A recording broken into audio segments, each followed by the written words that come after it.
The church is an album, and it contains many pictures, many icons. This came just recently from Fatima. Ellen was there, and this is not, as I thought it was when I first saw it, one of those mass-produced stick-on affairs. It's actually the real thing. And what is written on the back indicates that it's the real thing. There's a real woman of prayer, a nun, who has followed all the rules of iconography and has followed all the canons of that before it has been written, for that is what one does with an icon. Graphein means to write. An icon is an icon, a resemblance, and an iconographer writes a resemblance under the inspiration of the Holy Spirit. And one reads an icon, which is what we're doing now. Each bit has a meaning. We have in the halo Ho'on, the being one, from the Apocalypse, the one who is. One has the title of it, because each icon has a title, Ho'ampelos, that is, the vine, the plant, the flowering. It is Christ from whom springs grace. In the book of the Gospel, I am the Georgios, the gardener, the vine dresser. Now, what's happening is this.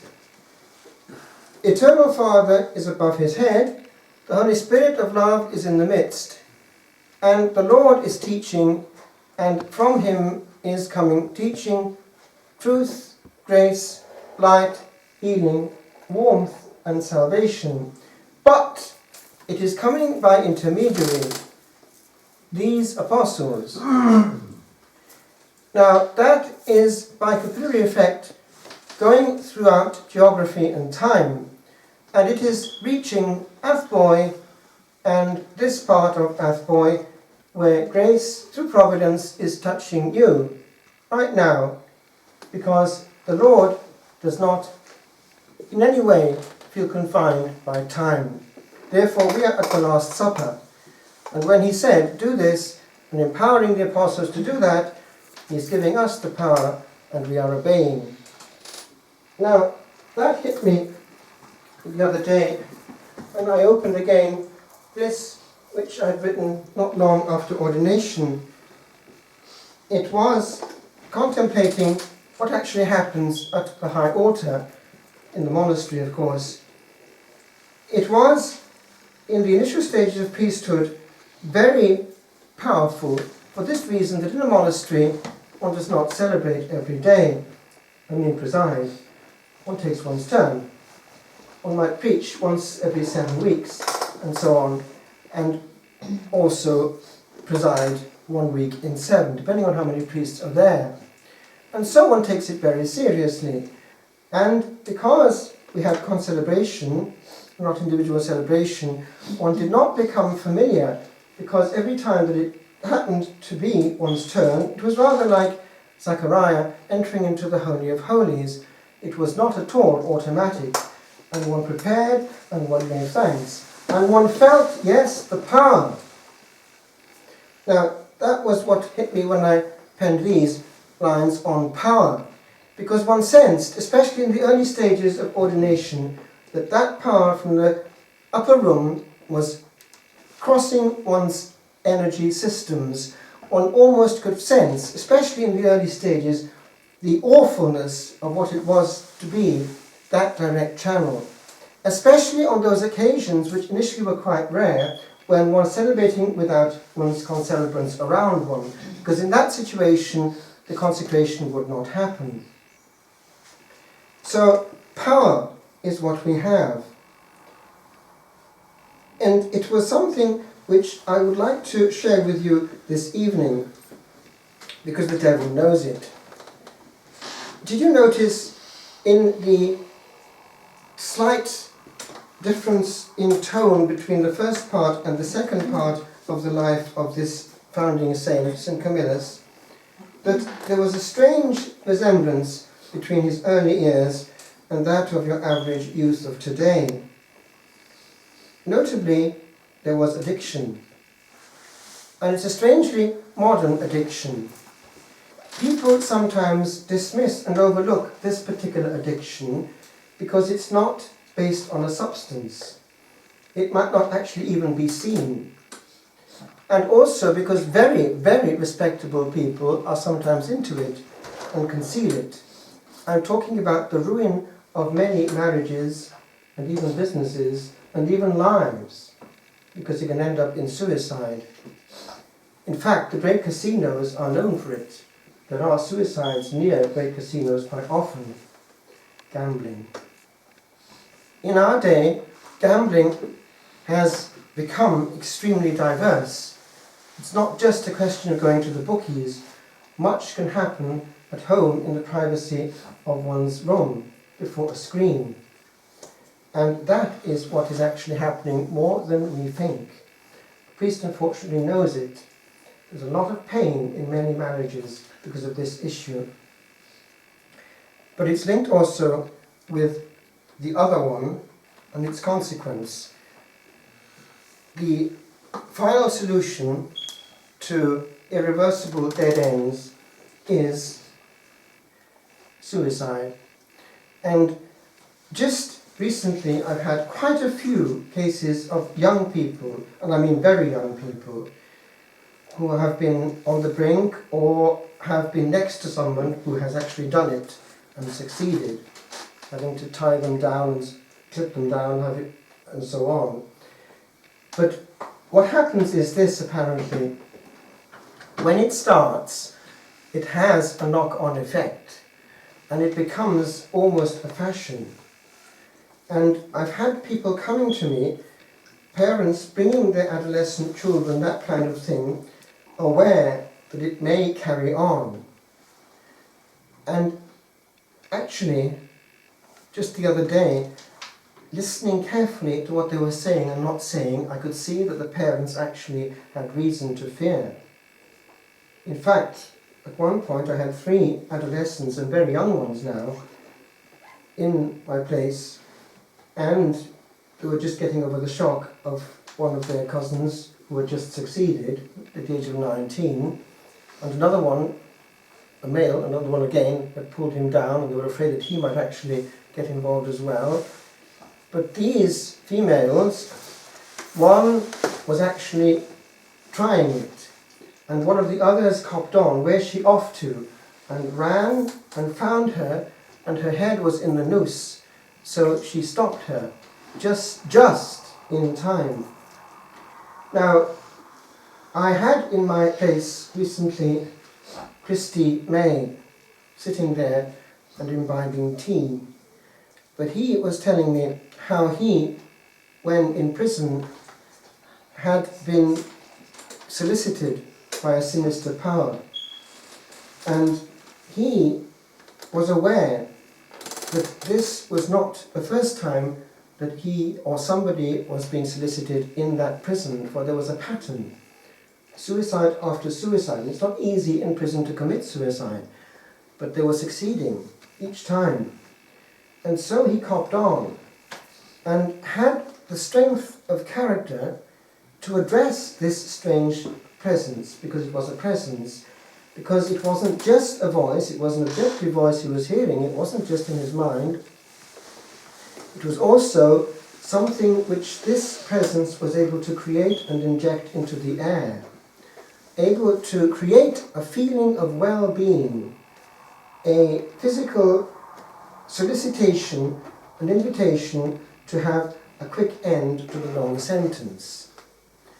And so suddenly he had this flash of illumination. Maybe this is what happened in the case of these others before me. Let's see if this presence will answer back. And so he addressed the presence quite explicitly. Are you the one who drew these others into it? And at that point, the voice became no more gently soliciting, but raucous and guttural. Yes! So he copped on who was involved, and with an amazing calm and cool replied, "Give me an hour to think about it and we'll discuss it again." And with that, the presence desisted, obviously to come back in an hour's time. In the meantime, he had to cop on to try another avenue, so he looked upwards and, perhaps for the first time in his life, seriously prayed. And the rest is history. Now, I was talking to the person who had brought him to me, because he comes to me every morning at 7, and this person has a brother, a priest, a Capuchin. And I got from my friend who comes every morning the other bit of the story. What happened at that point? Apparently, his brother, the priest, had been overhearing this bizarre conversation somewhere in inner Dublin. He could overhear this altercation between this apparent thick Dublin Egypt, as you would say, and somebody who knew what he was talking about. And the person who knew what he was talking about, although he had little faith, was particularly articulate and was asking difficult questions. But this apparent Egypt was bang on with a perfectly correct, accurate theological answer which demanded years of study. And this priest realized this is not just an ordinary bloke. There's something here in his head that is not just from human sources. So he made his way to him and got him apart. Where did you get this knowledge? So this apparent Egypt opened up, and he explained what happened in prison. Apparently, when at that point he had the courage to opt for another avenue and turned for the first time seriously to prayer, he was fulminated by a very rare grace. He was given, and he knew the term, infused knowledge. But it was infused knowledge of the whole Catholic faith, just like that. So that was the other side of the story which I was able to get through providence. Again, power. But in that situation, it was coming directly. There was directly from the Holy Spirit himself teaching and healing coming. And because there was a sincere prayer for forgiveness, also at that point there was forgiveness coming. So God will come in to an open soul. But of course, as he was given the knowledge, it led him then to a sacramental life. In other words, the completeness is there. I want to, just for a second, address what could have happened had he gone through with this immediate curtailing of his sentence through the rope. When somebody commits suicide, there is no common situation. Each one is quite universally separate and unique in its species. Just recently I discovered a case in Swansea in South Wales. It was one of the most united couples that Wales had ever seen. They had married very young. They had never ever had a night apart. In fact, hardly an hour apart except for working hours. Everything they did together, they never ever had a cross word.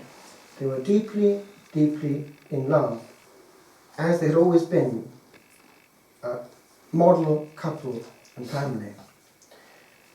I don't know what their faith situation was, and that might help to understand what happened. There was a human goodness there, on which grace, of course, will build. Now, at the age of 37, the wife was in hospital and she didn't make it. And the husband saw that that day she was not going to make it. She died lucidly. and her husband that very day whispered in her ear. I forget her name, he said the name, and he just said, "I'll be with you soon." Can you guess what happened? So, after she died, he just quietly wanted to follow her with the simplest means possible. I think just an overdose, but it worked. Now, in that situation, as in ancient Rome, as also in, I believe, even theoretically present-day India, in high castes, the honourable thing for a widow to do is to throw herself upon the funeral pyre of the dead husband, and therefore a form of martyrdom.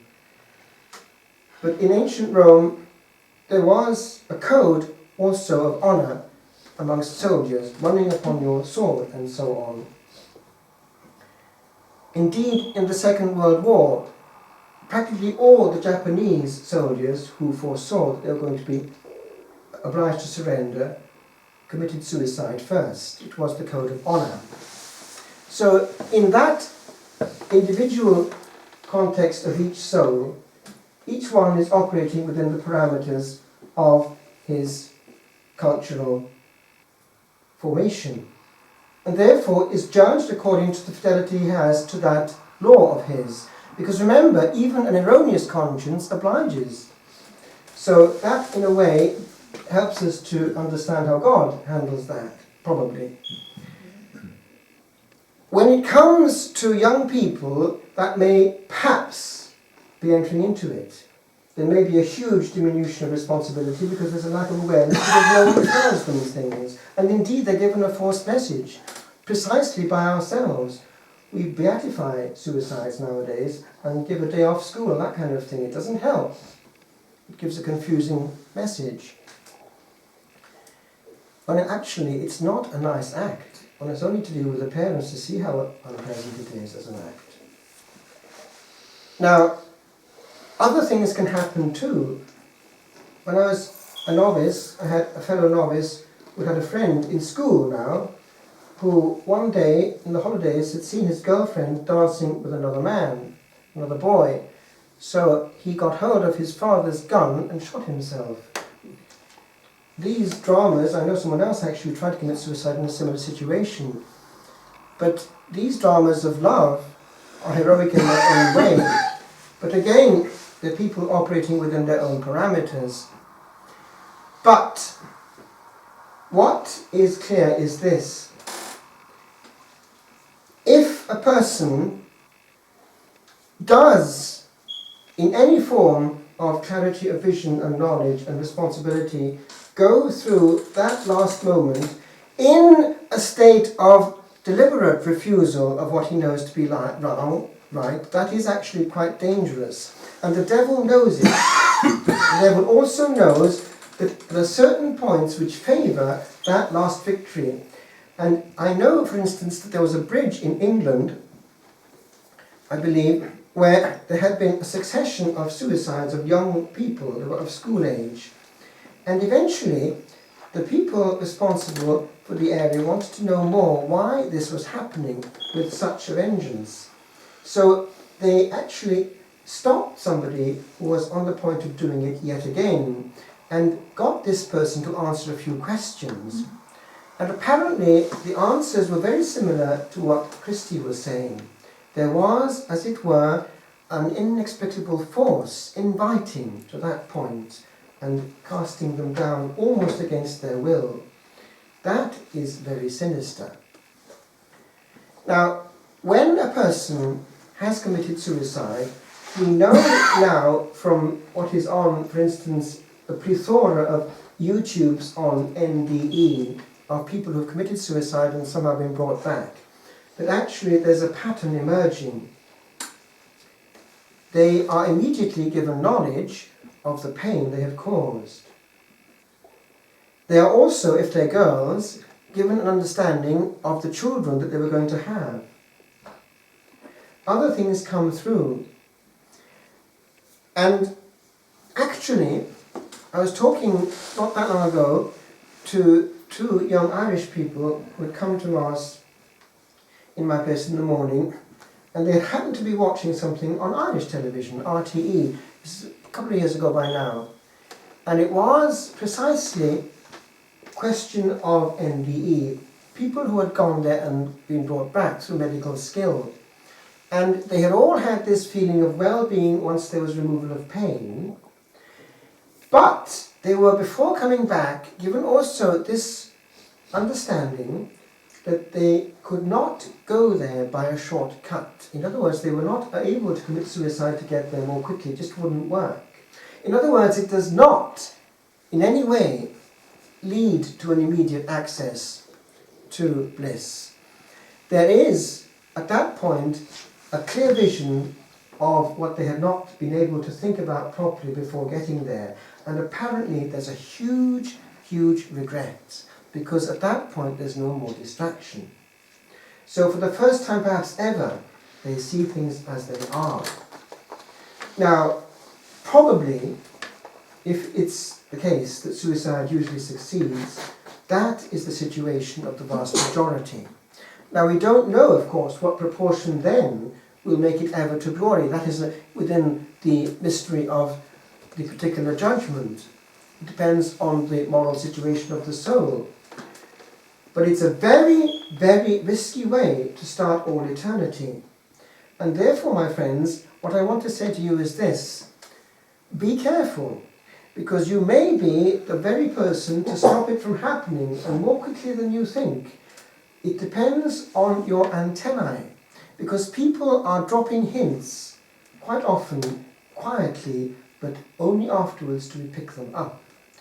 It can be stopped, quite often, if there was only someone there to stop it and to share the burden. There's a lot of truth in the old saying, a burden shared is a burden halved. I just would like to finish with one quotation. Suicide now has become banal.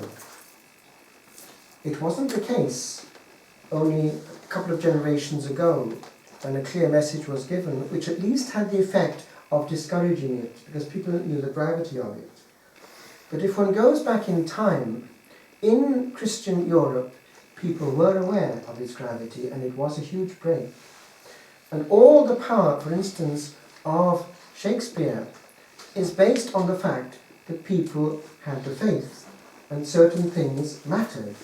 Salvation mattered a lot.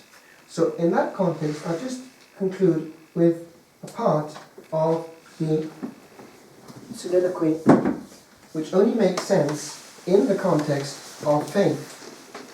Because if one listens carefully to these words, one sees that what actually stops the final act is the risk. The calculation, I might actually lose more than I gain. So, Hamlet, Act 3, Scene 1. To be or not to be, that is the question.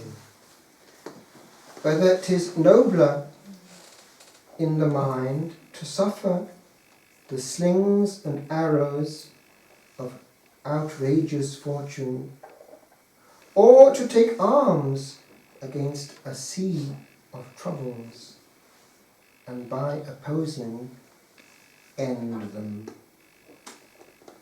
To die, to sleep. No more! And by a sleep to say we end the heartache and the 1,000 natural shocks the flesh is heir to. 'Tis a consummation devoutly to be wished, to die, to sleep, perchance to dream. There's the rub. For in that sleep of death, what dreams may come when we have shuffled off this mortal coil? Must give us pause. There's the respect that makes calamity of so long life. For who would bear the whips and scorns of time, the oppressor's wrong, the proud man's contumely, the pangs of disprized love, the law's delay, the insolence of office, and the spurns that patient merit of the unworthy takes, when he himself might his quietus make with a bare bodkin. Who would fardels bear to grunt and sweat under a weary life, but that the dread of something after death, the undiscovered country from whose bourne no traveller returns, puzzles the will, and makes us rather bear those ills we have than fly to others that we know not of.